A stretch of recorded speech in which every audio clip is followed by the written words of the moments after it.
So when we talk about indicators, what all indicators do you guys use like before? I mean, you came into this course या आपने सोनार lab और किलजोन के अलावा और कौन से इंडिकेटर यूज करते हैं? मूविंग एवरेजेस वगैरह हो गए, upward trend. यस अब RSI. So I use, or Rohan and I, we basically use just three indicators apart from Killzone and Sonar Lab, which is EMA, VWAP and RSI. RSI बहुत rare use करते हैं, but EMA and VWAP हम सबसे ज़्यादा use करते हैं. Now when we talk about indicators, they basically classified into two variants होते हैं. एक आपका लीडिंग, एक लैगिंग. वैसे हर इंडिकेटर लैगिंग होता है, कोई आपको आगे का वो तो बता नहीं देता कि अच्छा अब आगे जाके ये होने वाला है. But when we talk about indicators, basically दो तरीके के इंडिकेटर होते हैं, लीडिंग एंड लैगिंग. लैगिंग मतलब जिसमें हमारे एवरेजेस आते हैं, मूविंग एवरेजेस. नाउ आप लोगों ने मेरे को बोला मूविंग एवरेज. क्या होता है मूविंग एवरेज?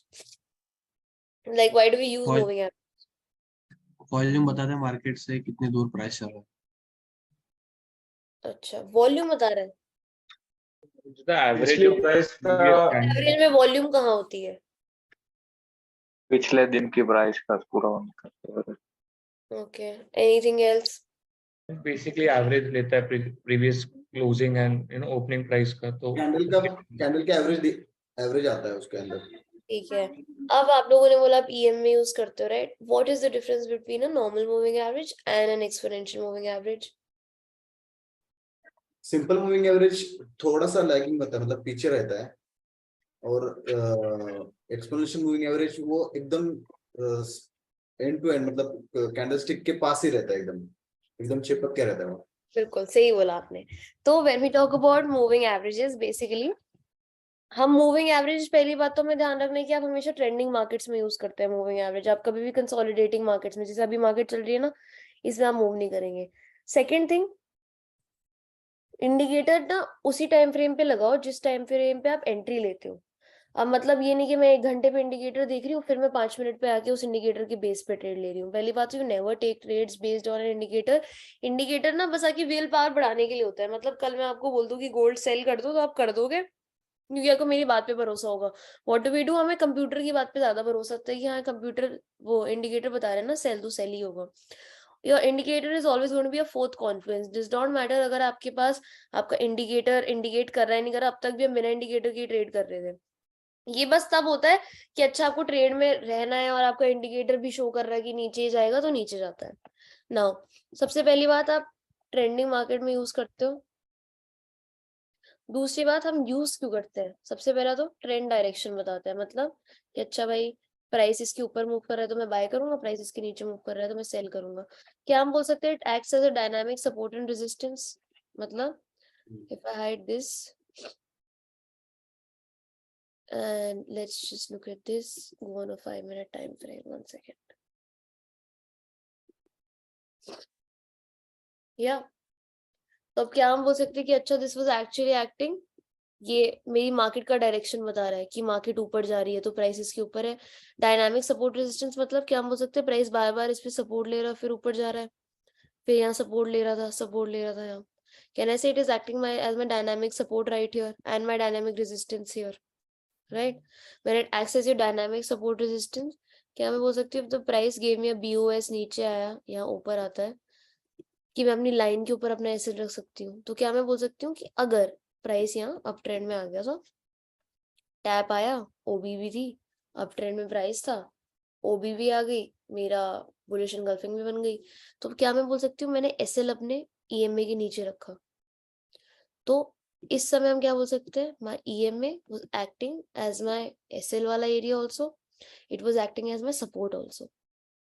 ठीक है, तो इससे मैंने लिखा कि डायनामिक सपोर्ट रेजिस्टेंस के लिए काम करता है, also acts as your SL. How many of you know about mean reversion?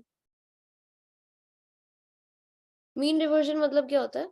There are times जब प्राइस अपने मीन से बहुत दूर होता है, लाइक अ पेंडुलम नो, जितना लेफ्ट जाता है उतना राइट जाता है. सिमिलरली हम एक बात करते हैं मार्केट में, the market always moves in an equilibrium. मतलब जितनी ऊपर जाती है उतनी नीचे जाती है. ऐसा नहीं होगा कभी कि मार्केट अभी ऊपर जा रहा है तो नीचे भी आएगा, ये तो हम सबको पता ही है, राइट?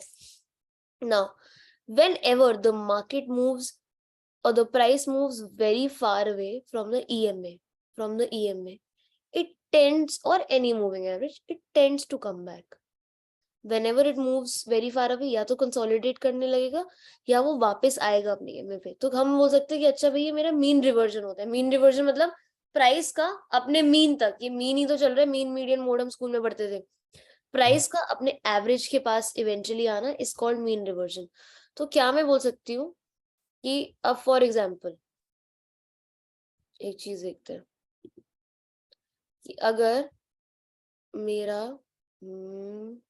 1 सेकेंड, फॉर एग्जाम्पल मेरा प्राइस ऐसे जा रहा था नीचे, दिस वाज माय EMA ऊपर आ रहा था. फॉर एग्जाम्पल ये जो ब्लू लाइन मैंने मार्क कर रखी है मेरी स्ट्रॉन्ग OB होती, और मुझे यहाँ न्यू हाई न्यू लो और मेरे को BOS मिल गया. यहाँ मेरी वापस OB पे भी टच करने आ गया.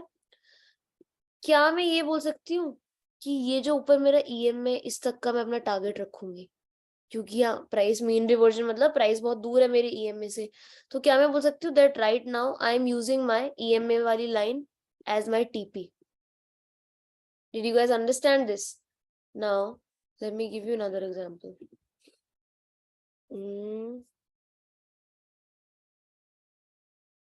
अब अगर मैं बोल रही हूँ आपका प्राइस जा रहा था ऐसे ऐसे ऐसे, ठीक है, आपका यहाँ एक ऑर्डर ब्लॉक था, या हम बोल सकते हैं बहुत स्ट्रॉन्ग सपोर्ट था जो पुराना सपोर्ट था यहाँ, और आपका EMA या कोई भी मूविंग एवरेज आपका आ रहा था ऐसे. क्या मैं बोल सकती हूँ कि मेरा EMA और मेरे प्राइस के बीच में इस समय बहुत गैप आ गया है?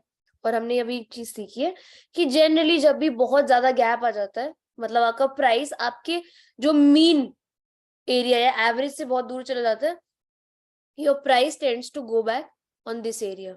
तो हम क्या करेंगे इन केस अगर हमें एग्रेसिव बाइंग करनी होगी, you will obviously wait for a break of structure right here, and अब अपना टारगेट कहाँ तक करोगे? क्या मैं बोल सकती हूँ क्योंकि आपकी लाइन यहाँ तक आ रही है, आप अपना टारगेट ये वाला एरिया रख सकते हो. ये ऑल्सो हम ये बोल देंगे कि अच्छा भाई मेरी पीछे से ये OB भी आ रही थी, यहाँ तक मेरा टारगेट था एंड ऑल ऑफ दैट. सो इस काम के लिए भी यूज आता है. कभी मार्केट में EM में यूज आता है कि इसके नीचे मैं अपना SL रखूं, कभी मार्केट EM में यूज आता है कि यहाँ तक मैं अपना TP रखूं. आप SL कब रखते हो? जब ये सपोर्ट रेजिस्टेंस की तरह एक्ट करता है. आप TP कब रखते हो? जब आप देखते हो कि भाई बड़ा गैप आ गया मतलब प्राइस को इसके पास जाना ही चाहिए, तब ये मेरा लाइन मेरी TP हो जाती है. Everyone okay? Yes no guys? Yes no? Okay cool great. Ma'am एक बार फिर बोलना आपने क्या बोला? क्या बताऊं, क्या दोबारा बताऊं, क्या दोबारा रिपीट करूं मैं कि मीन रिवर्जन है SLTP? What do you want me to repeat? Ma'am आपने कहा था ना कि प्राइस के पास आएगा तो हम उसे ऐसे अच्छा, कुछ कहा था. अगर प्राइस इसको सपोर्ट रेजिस्टेंस की तरह यूज करता है तो हम क्या बोल सकते हैं कि भाई मैं अपनी लाइन को अपने SL की तरह रखता हूँ, कि भाई मैं अपने लाइन के नीचे ही अपना SL रखूंगी राइट. तो इस पॉइंट पे ये मेरे SL की तरह काम करता है. इस समय जब ये मेरी लाइन से बहुत दूर है ना, तो जब ये अगर BOS दे दिया, एवरीवन अग्रीज कि 1 मिनट में इसने BOS दे दिया, ये BOS दिया यस मैम. पे आया, तो अगर मैं 5 मिनट पे देख रही थी, what can I expect that the price can eventually tap on this and then bounce back from here. तो इस समय मैं इसको किसकी तरह यूज कर रही हूँ? अपने TP की तरह यूज कर रही हूँ. So when we talk about dynamic support resistance, आप इसको यूज करते हो अपने SL की तरह. जब मीन रिवर्जन होता है तब आप इसको यूज करते हो अपने TP की तरह. Cool everyone? Okay. Now there is a last thing which you call crossovers. 2 EMA लगा के वो सब बिल्कुल भी नहीं करना है कभी भी, वो बहुत बेकार होता है. लेकिन मैम ये आपने कितने का लगाया है? कितना है? बता रही हूँ. Now if I open our PDF, okay? Ma'am, what do you mean by dynamics, ma'am? अच्छा, डायनामिक और मतलब अगर हम अपने ऑर्डर ब्लॉक या सपोर्ट रेजिस्टेंस की बात करें, they static. Now what does that mean? एक बार लगा दिया तो लगा दिया, can not shift them. But when we talk about our trend lines, can ऐसे ट्रेंड लाइन को कभी ऐसे शिफ्ट कर देते हैं, कभी ऐसे शिफ्ट कर देते हैं जैसे प्राइस चलता है. 1 सेकेंड. अभी Yes. मैंने इसको ऐसे शिफ्ट कर रखा है। अब मुझे लग रहा है कि अच्छे ऊपर जा रहा है तो मैं ऊपर वाली विक को देख के ऐसे भी शिफ्ट कर सकती हूँ। ये this will also make sense, giving me 3 touches, so it is making sense, right? Here so dynamic मतलब जो प्राइस के साथ मूव करता है। So is this with moving with price. So I can call this a dynamic support and resistance also. Static मतलब ये dynamic मतलब which moves with the price. Cool. Now coming back to our 1 second. Now when you look at this, आप देख रहे होंगे 5 simple moving average पास चल रहा है, 30 और दूर, 62 और दूर। इसका क्या मतलब होता है? पिछले 5 1 घंटे की कैंडल्स का एवरेज क्या है, पिछले 30 1 घंटे की कैंडल्स का एवरेज क्या है, 62। जितना आपका डेटा पॉइंट ज्यादा होते जाते हैं उतना ज्यादा आपका प्राइस आपके उससे दूर, आपका एवरेज आपके प्राइस से दूर मूव करने लगता है। जैसे आप देख रहे हो 5 बिल्कुल पास चल रहा है, 30 दूर एंड 62 और दूर। अब comes your EMA and SMA. आपका एसएमए स्लो होता है, आपका ईएमए फास्ट होता है। If everyone now looks at the screen, can we agree that the red line is moving closer to the price और blue वाली line थोड़ी दूर move कर रही है to the price? Does everyone agree? Yes, no? Yes. ये लाल वाली line हमारे प्राइस से ज्यादा पास चल रही है और नीली वाली line हमारे प्राइस के दूर चल रही है। Everyone agrees? Yes. अब ये होता है एसएमए और ईएमए का डिफरेंस। एसएमए मतलब सिंपल मूविंग एवरेज, ईएमए मतलब एक्सपोनेंशियल मूविंग एवरेज। अगर हम सिंपल मूविंग एवरेज देखें, मतलब अब ईएम में अगर हम एग्जांपल समझे, जैसे स्कूल में होता है ना कि टीचर फ्रंट बेंचेस पे ज्यादा ध्यान देती है, बैक बेंचेस पे कम ध्यान देती है। सिमिलरली जब आप ईएमए की बात करते हो, ईएमए आपके रीसेंट प्राइस को ज्यादा वैल्यू देता है और जितना आपका प्राइस पुराना होते जाता है उसको उतनी कम वैल्यू देता है। एसएमए हर वैल्यू को सेम वेट देता है। अब अगर मैं आपको इसका एग्जांपल दिखाऊं,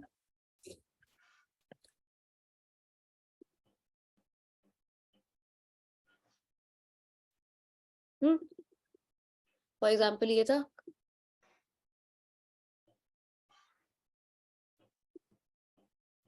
आपकी ईएमए आ रहा है, मैं आपको बोल रही हूँ जो रीसेंट प्राइस डेटा होगा वो उसको सबसे ज्यादा वैल्यू देगा, उसके बाद और कम, उसके बाद और कम और उसके बाद और कम। हियर और आपका नॉर्मल मूविंग एवरेज कैसे चलता है?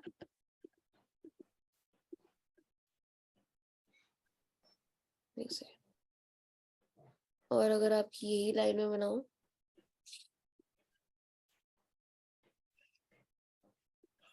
इसको भी सेम वैल्यू, इसको भी सेम वैल्यू और इसको भी सेम वैल्यू। अब इन दोनों में क्या है? सेकंड वाला जो था वो तो था सिंपल मूविंग एवरेज, या ये वाला सिंपल, फर्स्ट वाला एक्सपोनेंशियल मूविंग। यस। ना अब इससे हमें क्या समझ आता है कि ये जो हम ईएमए की बात कर रहे हैं ये हमारे रीसेंट प्राइस को ज्यादा वेटेज देता है। अब इससे हमारा क्या फायदा? क्योंकि रीसेंट प्राइस को ज्यादा वेट देता है, हमें ऑब्वियसली ये यूज करना चाहिए। क्यों? क्योंकि हम स्कैल्पिंग करते हैं। स्कैल्पिंग मतलब 5 मिनट या 15 मिनट पे एंट्री करते हैं, तो हमें इस पे ज्यादा फोकस करना होता है। जो लोग थोड़े हायर टाइम फ्रेम्स पे ट्रेड करते हैं, डेली पे, वीकली पे, 4 आवर पे, वो सिंपल मूविंग एवरेज यूज करते हैं। क्यों? क्योंकि ये थोड़ा स्लो चलता है। अब इन दोनों के प्रोज एंड कॉन्स क्या है? सिंपल मूविंग एवरेज का प्रो क्या है? क्योंकि स्लो मूवमेंट देता है तो फेक आउट में बच जाते हो आप, कि एकदम से स्पाइक आया न्यूज में, वो तो स्लो ही मूव कर रहा है, does not matter. But negative aspect क्या है? क्योंकि स्लो मूव करता है तो आपको सिग्नल्स या बाइंग सेलिंग में बहुत लैग देता है। That is why it's called lagging indicator. EMA की अच्छी बात क्या है? फटाफट, क्योंकि मूवमेंट कैच करता है, वेटेज देता है, फटाफट स्विंग हाई स्विंग लोज आपको ब्रेक रीटेस्ट रेजिस्टेंस बता देगा। नेगेटिव एस्पेक्ट क्या है? क्योंकि ये फटाफट बताता है तो अगर कोई न्यूज का स्पाइक आता है तो ये फटाफट प्राइस के साथ चला जाता है और आपको फेक आउट दे देता है। ठीक है, तो ये इन दोनों के प्रोज एंड कॉन्स होते हैं। मैं आपको बता रही हूँ that I use only exponential moving average and Rohan and I use exponential moving average. अब इसकी लेंथ क्या होनी चाहिए? मतलब 5 यूज करे, 21 यूज करे? अगर आपने जनरली सुना हो, सब लोग कितना 250, 100, 21 ये सब यूज करते हैं, राइट? नाउ वी यूज 50 और 55। अब इसका लॉजिक हमने कैसे बनाया? पहली बात तो अगर मैं आपको यहाँ दिखाऊं, ये चल रही है मार्केट, ऐसी कुछ चल रही है। अगर मैं आपको स्टार्टिंग से दिखाऊं कि हमने सेट कैसे करा था, अगर यहाँ शुरू करते हैं 9 से, this is not making sense. Why? Price कितना चिपक के चल रहा है मेरे को समझ ही नहीं आ रहा है. धीरे धीरे what did I do, you start increasing, go till 21. Generally लोग 21 की यूज करते हैं, डेली पे यूज करते थे कि 21 मतलब 3 हफ्ते और 22 ट्रेडिंग डेज होते तो मतलब 1 महीने का. वो ये भी फिर ठीक है बट ये कैच नहीं कर रहा. करते करते we kept on increasing and we went up till 50 55. So if I show you, this is 50. This is making more sense right here. This is also making sense. If I go back, making sense for me. Again making sense for me. मैंने आपको क्या बोला? Consolidating markets में कभी भी नहीं trade करना. Using this. Trending markets में देख रहे हो? Good tap. Then again, then again, then again and then again. So we use 50 EMA on a 5-minute or a 15-minute time frame on every pair. Everyone okay? So आप indicator पे जाके क्या लिखेंगे? Expo या EMA लिखेंगे. सबसे पहला आ जाएगा टेक्निकल्स के अंदर X moving average exponential. And what will you do is enter a 50 length here. This is what we use. अगर आपको लगता है 50 नहीं, आपको 30 करना है, 25 करना है, 21 करना है, that is your call. This is what we use. Everyone okay? Cool. Next is what we call VWAP. Now, how many of you know what VWAP is? Does anyone know what a VWAP is? Yes, no? No. No? Now, VWAP cloud is, के starting हाँ जी, cloud के starting में cell करना है और bottom में bye करना है. क्लाउड तो वो तो अलग होता है, वो बैंड्स होते हैं. VWAP is volume plus price, right? Yeah. So VWAP is basically volume weighted average price. How is it different from हमारा normal EMA? अगर आप यहाँ देखेंगे, one sec.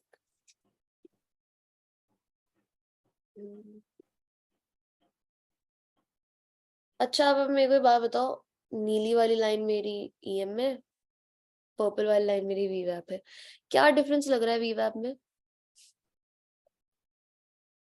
ये स्पाइक दिख रहा है? Everyone, do you see this spike? Yes, ma'am. This spike again, this drop, this drop. Now VWAP Yes, is ma'am. volume weighted average price. What does it do? Volume और price दोनों को मिला के जो एक एवरेज लाइन होनी चाहिए वो बताता है. अब इससे हमारा फायदा क्या है और हम क्यों यूज करते हैं और कैसे यूज करते हैं? सेम लॉजिक्स की तरह आप इसे यूज करते हो कि प्राइस ऐसे जा रहा है तो अच्छा मैं इसके ऊपर बाय करूंगा और नीचे सेल करूंगा and all of that.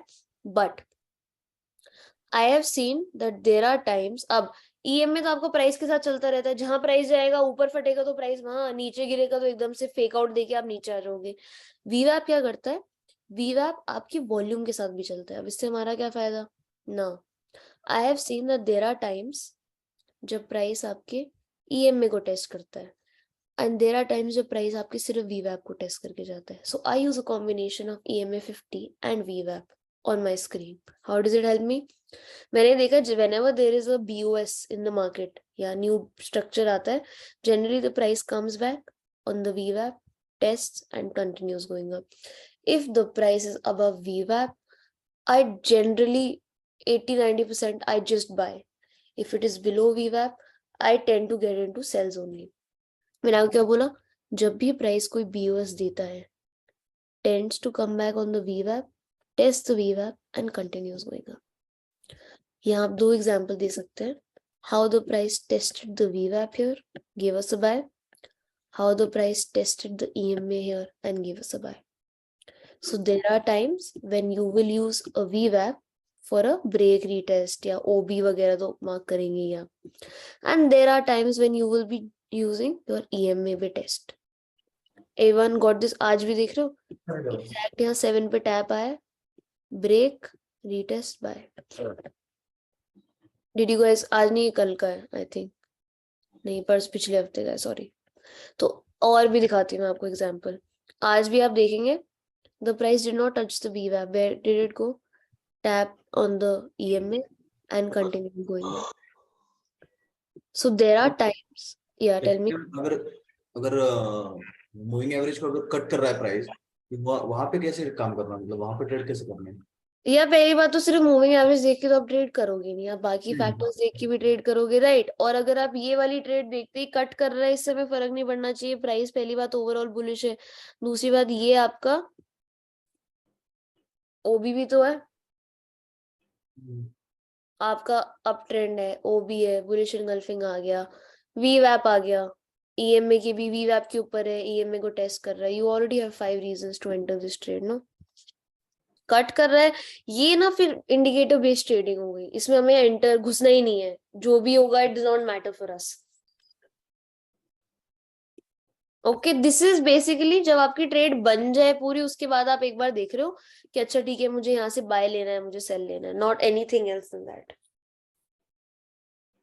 Cool, any doubt in this everyone? Okay, धीरे धीरे टाइम लगेगा for you to get used to this, जरूरी नहीं हमेशा आपको अपनी स्क्रीन पे रखना है, यहाँ ऊपर लिख के आपको हाइड कर देना है। ये अपने सेटअप बनाओ before entering in the trade, just open this कि अच्छा are these indicators lining up with my setup, if not does not matter, if it is good you will get a little more confident.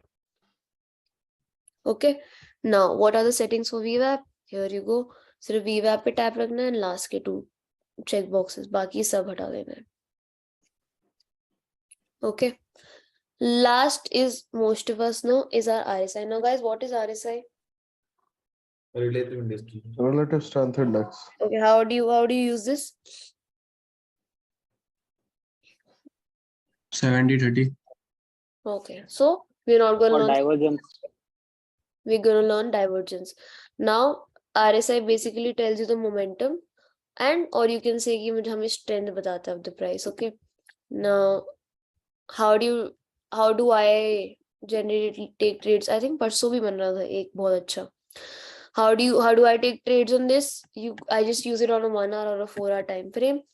Basically oscillator है, oscillator मतलब जैसे pendulum होता है, जितना left उतना right, इसका भी एक बैंड होता है 0 से 100, वो उसमें मूव करता रहता है। जनरली बोलते हैं कि अच्छा अगर प्राइस 70 से ऊपर है तो ओवर बॉट है, 30 से नीचे है तो ओवर सोल्ड है। मैं इस लॉजिक में अब, पहले चलता था बट अब नॉट सो मच, सो हम इस पे ट्रेड नहीं करते। Now if I show you an example which can be this, can you see how the price was going down? One second, here, right? And can you see how the RSI was going up from here, right? क्या हम ये बोल सकते हैं that the price was creating a new low and the RSI was creating a new high? Divergence क्या होता है? कभी भी जब एक पॉइंट जैसे रोड पे होता है ना, एक रोड 2 में अलग हो जाती है, हमेशा जब भी अलग होती है it has to come back. तो मतलब अगर स्ट्रेंथ आपको बता रहा है कि अच्छा मेरे में स्ट्रेंथ है, but the price is saying कि नहीं भाई न्यू लो बना रहा है ये, how do you take trades on this? Always enter, though this is a very big bullish engulfing, I don't know if you would have entered here or not, maybe not 80 पिप का SL, but अगर आपका 80 पिप का SL होता तो आपका lot size भी कम हो जाता, एंड आप इसमें सिर्फ ट्रेड लेते हो 1:2 की। Now, can you tell me why do we take just 1:2 की trade? ये अगेंस्ट द ट्रेंड है, आप देख रहे हो डाउन ट्रेंड में मैं बाय ले रही हूँ, तो ये एक ऐसा इंडिकेटर है जिसपे मैं ब्लाइंडली शायद ट्रेड्स लेती हूँ कभी कभार और इसकी एक्यूरेसी भी अच्छी है। This one is 1 hour and 4 hour. Okay, this is called a bullish divergence wherein आपका RSI ऊपर जाता है, प्राइस नीचे जाता है, after a bullish engulfing you enter, keeping your stop losses below the wick and you catch a 1:2. इसमें आपका trend line हमेशा प्राइस के नीचे और RSI के नीचे आने। Guys, mute please. If I show you an example of a bearish divergence, that was a bullish divergence. One second. Okay, you'll see यहाँ से प्राइस ऊपर जा रहा था, यहाँ से प्राइस नीचे जा रहा था। सो बेरिश डाइवर्जेंस मतलब प्राइस आपको बता रहे ऊपर है, पर आपकी स्ट्रेंथ आपको बता रही है कि भाई प्राइस में तो स्ट्रेंथ है नहीं। आप एंटर करते हैं after a bearish engulfing, keeping your SLs just above this area, 40 pip का एसएल, आपका टारगेट 1:3, 80 पिप का आपका पहला टारगेट होगा। आप अपना बाकी का टारगेट ब्रेक इवन पे डाल के शायद नेक्स्ट ओबी रख सकते हो, बट पहला टारगेट आप 1:3 पे ब्रेक इवन करेंगे. If you look at more examples, which divergence is this guys? अभी स्क्रीन पे कोई डाइवर्जेंस दिख रहा है आप लोग को? दिख रहा है तो किस प्राइस इधर अपना दिख रहा है? ये दिख वाला, रहा है? हाँ ये वाला इधर, हाँ ये इसमें भी, और प्राइस नीचे जा रहा है, ये RSI नीचे जा रहा है. This is a bearish or a bullish divergence, everyone? bearish. Bearish, lovely. We would have entered what? After a bearish candle, ये री engulfing आपकी previous को engulf कर रही है. Would have kept your SL इस wick के ऊपर. Target same, 1:2 का target है. 140 पे आपका पहला target होता. Second target अब अपना ये OB रखते. आपकी होती 240 पिप की ट्रेड. एक और एग्जांपल देख लेते हैं.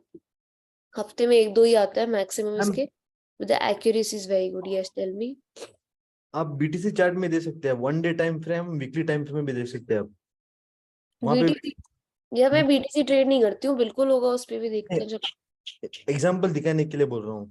बिल्कुल बिल्कुल. 1 डे टाइम फ्रेम पे लीजिए आप. हाँ, मैम कौन से टाइम फ्रेम पे यूज? 4 hour and 1 hour. तो मैम इसमें स्विच कर सकते हैं सकते हैं. 1 hour से 1 और 4 hour से 5 मिनट पे वगैरह नहीं, में स्ट्रेंथ देख के फिर शॉर्ट टाइम फ्रेम पे जाके ट्रेड ले सकते हैं या नहीं लेना? नहीं.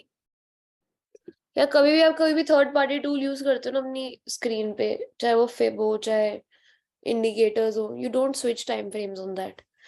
ये भी आपका है. मतलब मैं डेली पे यूज नहीं करती. बहुत बड़े ऐसे लगाते हैं. If you want to use it on daily you can, but I don't use it on daily. नहीं, only for spot buying and selling के लिए बोल रहा था मैं ये. कर सकते हो डेली पे. तो आई मीन डाइवर्जेंस आपको 5 मिनट पे भी दिखेंगे. It's just your call. Like I found that it works better on 1 hour and 4 hour, but you figure that उससे कम टाइम फ्रेम पे होता है. तो ये 1 second, we'll try and figure another. ये तो सेम ही है.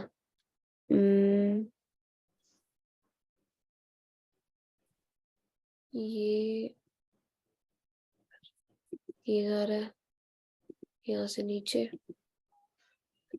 ये जा रहा है यहाँ से ऊपर. What is this? Is this a bullish divergence? Bearish divergence, everyone? bullish. Bullish, right? Entry after engulfing, it is a bottom बन गया हमारा. Keep your SLs just below this area. First target is going to be 1:2, which is your 130 पिप का target. Second target आप अपना ये वाली OB रख सकते हैं. ये वाली OB जो डोजी है हमारी, राइट? ये OB रखते. ये हमारा यहाँ तक का टारगेट 160 पिप का हो जाता. तो आपको किसी भी इंस्ट्रूमेंट पे मिलता है. इट डिपेंड्स कि आपको मतलब if you are interested in trading through this also, हफ्ते में 1-2 बार ही मिलेगा, but it's really nice. Also look at this, creating a new high, creating a new low. If not one bearish engulfing, then 2 consecutive bearish candlesticks. You enter on a sell here, keep your SLs just above this area, and your target is 1:2 पहला target, and बाकी 1:3. Cool guys, did you understand? Did you guys get it? Yes. Are you sure? Do you guys have any other doubt? अच्छा, सबका FTMO is going fine. Like, how many of you just by yes or no have cleared your 10K वाला FTMO? 5% किसने cover कर लिया है? Ma'am 10K मेरा हो गया. Okay, 1 second. मेरा FTMO डिसेबल हो गया है. डिसेबल क्यों हुआ? क्योंकि क्लियर हो गया था या कैंसिल हो गया? मैम मेरा भी 10K हो गया. Very good. मेरा भी क्लियर नहीं हुआ था, ट्रेड नहीं लिए थे मैंने. अच्छा, मेरा 10% से 8% पे आ गया. 10% से 8%. अब जिसका भी 10% कंप्लीट हो गया, please move on to your 25K. 1 second, I'm just pausing my recording.